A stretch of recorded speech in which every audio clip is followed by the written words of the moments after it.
Today in this lecture, we are going to talk about progressive shock. We have previously discussed that shock has three stages. First stage is non-progressive, second is progressive, and final is irreversible stage.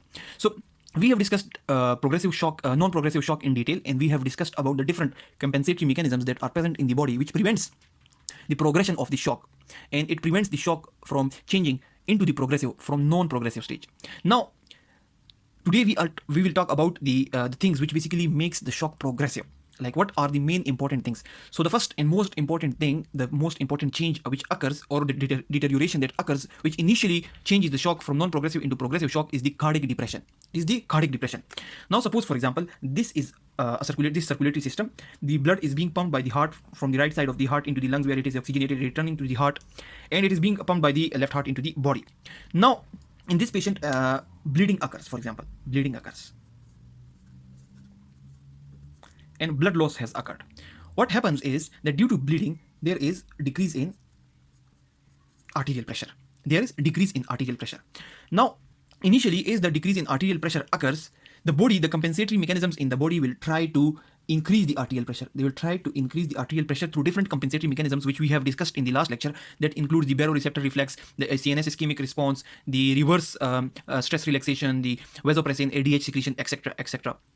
So all those factors will come into play, and they will try to prevent the fall in the arterial pressure, and they will try to increase the arterial pressure towards the normal.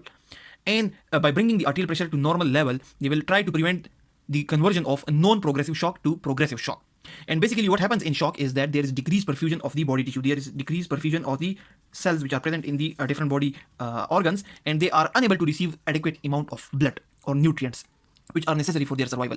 Now, if the compensatory mechanisms cannot increase the arterial pressure, and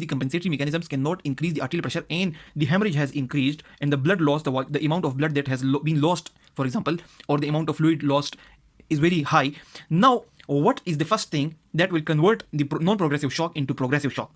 So when the blood loss occurs, and there is decrease in the filling pressure. The filling pressure basically pumps the blood or pushes the blood toward the heart. When the decrease in filling pressure occurs, there is also decrease in the venous return. Venous return decreases. When the venous return decreases, a proper amount of blood is not returning to the heart, so the heart cannot pump properly. And what happens is that the myocardium, the muscles of the heart, they also do not receive proper amount of oxygen and nutrients. These muscles of the heart, they basically receive the blood through coronary vessels. When there is a decreased venous return due to blood loss, due to hemorrhage, with some compensation, initially the body will try to increase the arterial pressure, but the blood loss, if it is high, then the first change that will convert the non-progressive shock to progressive shock is the decreased innervation, decreased blood flows, or decreased supply of nutrient or nutrition to the myocardium, or the muscles that are making the heart. So the heart muscles themselves are receiving less amount of blood, so they are receiving decreased amount of nutrition. Now, if you plot these things on the graph here, and you see that this is for example, this is a normal heart. At this time, the hemorrhage has occurred. At 0 time, the hemorrhage has occurred. Now, initially, the heart and the compensatory mechanisms will try to maintain the arterial pressure. This is the cardiac output here. And at this time, the hemorrhage has occurred. Here we have plotted the right atrial pressure. The pressure at right atrium has been plotted here. Now, normally it should be less than 0. Normally the right atrial pressure should be less than 0.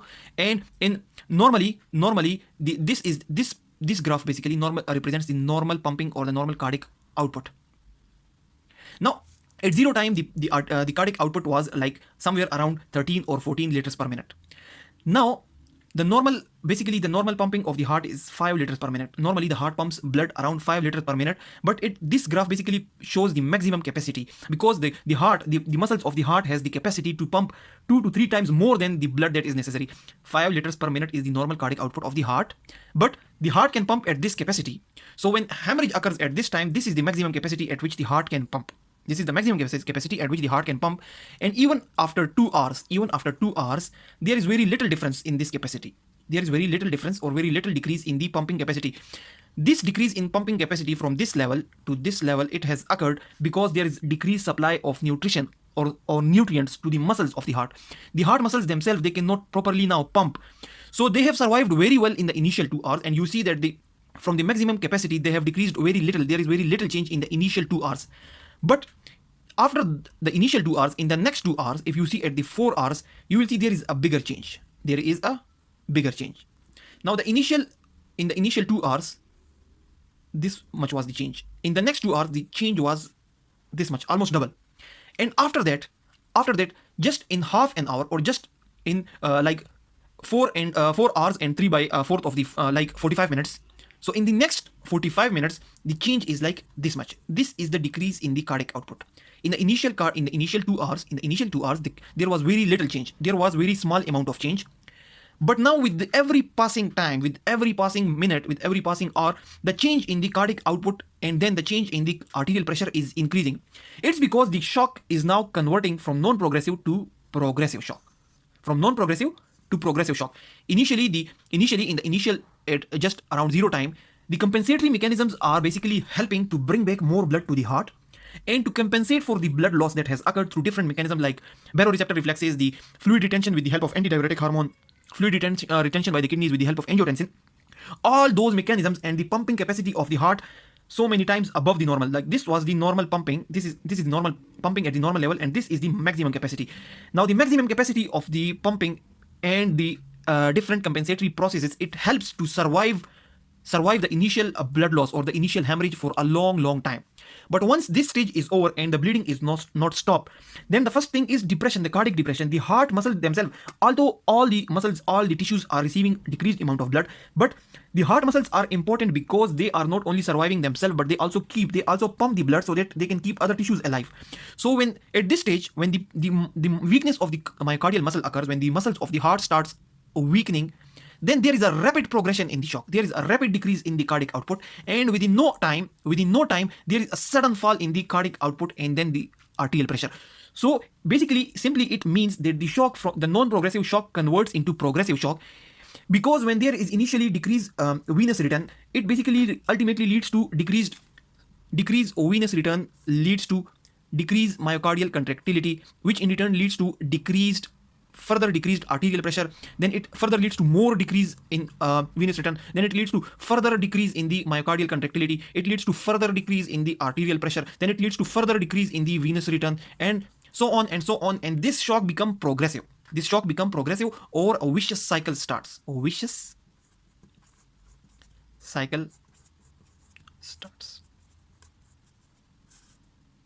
Now, the vicious cycle is very much apparent here, that in the 2 hours the change was this much, but in 4.5 hours, in the next 2.5 hours, the change is like this much, from this level to this level. So it simply means that the shock has become progressive. Now shock is breeding more shock.